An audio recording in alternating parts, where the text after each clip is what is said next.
Mi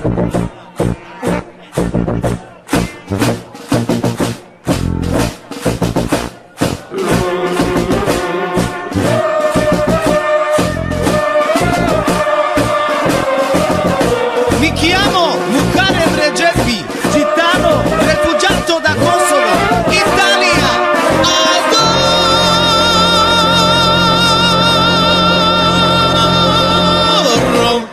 Una mattina mi sono svegliato, oh bella ciao, bella ciao, bella ciao, ciao, ciao. Una mattina mi sono svegliato e ho trovato il maso,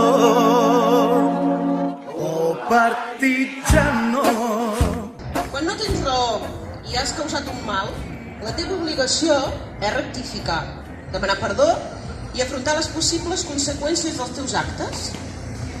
El Estado espanyol sap que no té raó, que tots els delictes són inventats, que els tribunals de diferents estats europeus no els estan donant la raó i que a nivell internacional ja hi ha moltes veus que s'han aixecat en contra dels empresonaments, la violència policial i judicial, l'estat de repressió creixent, les prohibicions absurdes, l'emparament de les agressions feixistes per part d'autoritats polítiques, policials i judicials, la banalització del nazisme, l'exaltació del franquisme i un llarg etcètera.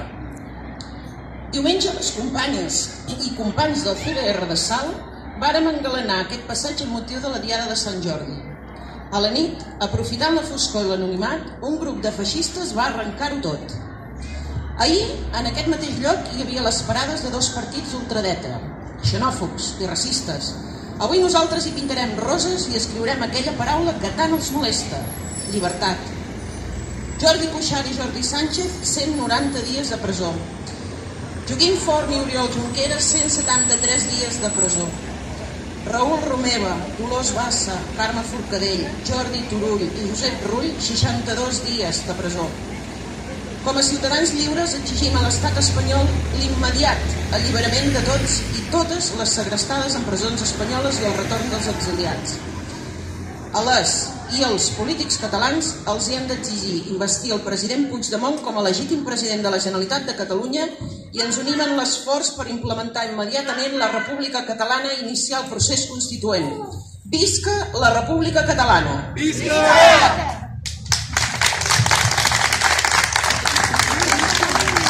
Manifest Europeu per la Llibertat dels Presos Polítics Catalans, publicat el 28 de març de 2018 al diari francès Le Monde. Aquest manifest el publiquen 4 intel·lectuals i escriptors europeus: Roberto Saviano, Henri de Luca, Daniel Pennac i Jean-Marie Laclavetin. Manifest. Nosaltres, ciutadans d'Europa, demanem la llibertat immediata dels ciutadans catalans empresonats per les seves conviccions polítiques. Ells són acusats de rebel·lió i subversió i corren el risc d'una condemna a 30 anys de reclusió, però mai han tingut cap pedra a les seves mans. Per nosaltres no es tracta ara d'intervenir a favor o en contra de la independència de Catalunya. Per nosaltres es tracta de defensar ciutadans europeus empresonats per ser fidels a les seves paraules. Nosaltres demanem la seva llibertat i la retirada de les acusacions contra ells, que són greus i desmesurades. En tant que ciutadans, nosaltres ens sentim responsables del dret a la paraula lliure i a la llibertat d'expressió. Per què ens ocupem ara de Catalunya i no de Turquia? Perquè Catalunya és una terra d'Europa que pensem que és un laboratori de democràcia. I és perquè l'experiència d'empresonar els representants elegits per la voluntat popular i amenaçar-los amb penes exemplars per les seves idees polítiques ha de ser rebutjada pel laboratori d'Europa. La repressió de les minories no es pot permetre en el nostre espai comú. Les opinions i les conviccions cal discutir-les, però no es poden posar a la presó.